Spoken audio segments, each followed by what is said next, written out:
O Senhor esteja convosco, Ele está no meio de nós. Proclamação do Evangelho de Jesus Cristo segundo Mateus. Glória a vós, Senhor. Depois que a multidão comera fartamente, Jesus mandou que os discípulos entrassem na barca e seguissem à sua frente para o outro lado do mar, enquanto ele despediria as multidões. Depois de despedi-las, Jesus subiu ao monte para orar a sós. A noite chegou e Jesus continuava ali, sozinho. A barca, porém, já longe da terra, era agitada pelas ondas, pois o vento era contrário. Pelas 3 horas da manhã, Jesus veio até os discípulos andando sobre o mar. Quando os discípulos o avistaram andando sobre o mar, ficaram apavorados e disseram: "É um fantasma!" E gritaram de medo. Jesus, porém, logo lhes disse: "Coragem, sou eu, não tenhais medo." Então Pedro lhe disse: "Senhor, se és tu, manda-me ir ao teu encontro caminhando sobre a água." E Jesus respondeu: "Vem." Pedro desceu da barca e começou a andar sobre a água em direção a Jesus. Mas, quando sentiu o vento, ficou com medo e, começando a afundar, gritou: "Senhor, salva-me!" Jesus logo estendeu a mão, segurou Pedro e lhe disse: "Homem fraco na fé, por que duvidaste?" Assim que subiram na barca, o vento se acalmou. Os que estavam na barca prostraram-se diante dele, dizendo: "Verdadeiramente tu és o Filho de Deus." Palavra da salvação. Glória a vós, Senhor.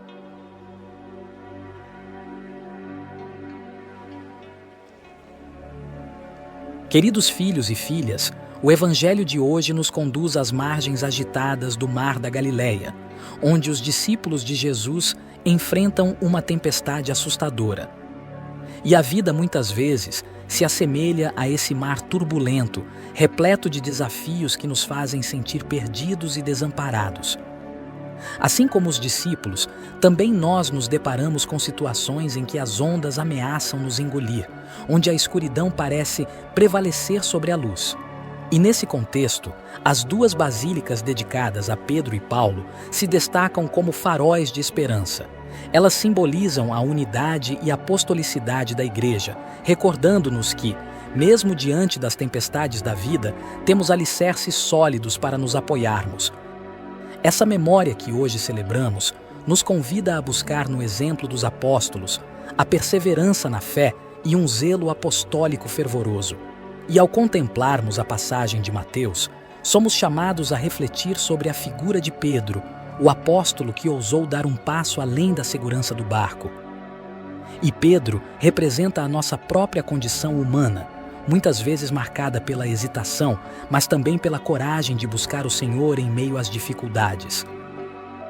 Agora, quantas vezes nos encontramos diante de decisões difíceis, enfrentando tempestades internas e externas, e sentimos o impulso de nos lançarmos na direção de Jesus? É por isso que hoje, de modo muito especial, Evangelho nos lembra que, ao decidir caminhar sobre as águas, Pedro experimentou a proximidade do Mestre de uma maneira única. No entanto, ao desviar o olhar daquele que é a verdadeira fonte de segurança, Pedro começou a afundar. E isso nos ensina, filhos e filhas, uma valiosa lição. Manter o foco em Cristo é essencial para enfrentarmos as tempestades da vida.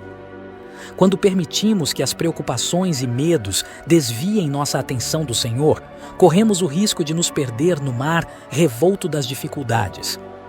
Assim, a primeira lição que extraímos desse Evangelho é a importância de manter nossos olhos fixos em Jesus. Ele é a âncora que nos sustenta nas tormentas, o guia que nos conduz em meio à escuridão.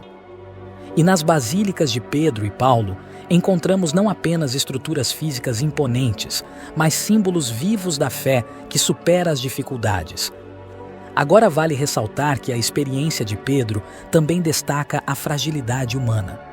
Ao afundar, ele clama por socorro, reconhecendo sua dependência do Salvador. E isso nos leva à segunda lição, a humildade diante das nossas limitações. Muitas vezes, nos orgulhamos de nossa autonomia e resistência, esquecendo que somos criaturas frágeis diante da grandeza divina. Então, ao pedir a Deus que nos livre das tempestades, ou que nos permita caminhar sobre as águas, devemos fazê-lo com humildade, reconhecendo que somos totalmente dependentes da graça divina. A oração de Pedro, mesmo em seu desespero, é um exemplo de confiança e abandono nas mãos do Senhor. Da mesma forma, ao enfrentarmos as tribulações, devemos nos voltar para Deus com corações humildes, confiando que Ele é a nossa única verdadeira segurança. E as basílicas de Pedro e Paulo, nesse contexto, tornam-se lugares de encontro com a divina providência, recordando-nos de que a verdadeira fortaleza reside na humildade diante de Deus. E olhamos também com muita atenção para a resposta imediata de Jesus diante do clamor de Pedro. O Senhor estende a mão ao discípulo e o resgata das águas turbulentas. Essa cena nos revela a terceira lição do Evangelho, a prontidão da graça divina em nos socorrer quando clamamos por ajuda. A mão estendida de Jesus representa o convite constante para confiarmos nele, mesmo quando nossas próprias forças falham. Não somos deixados à deriva, abandonados em meio às tempestades. O Senhor está sempre disposto a nos levantar, oferecendo-nos a salvação.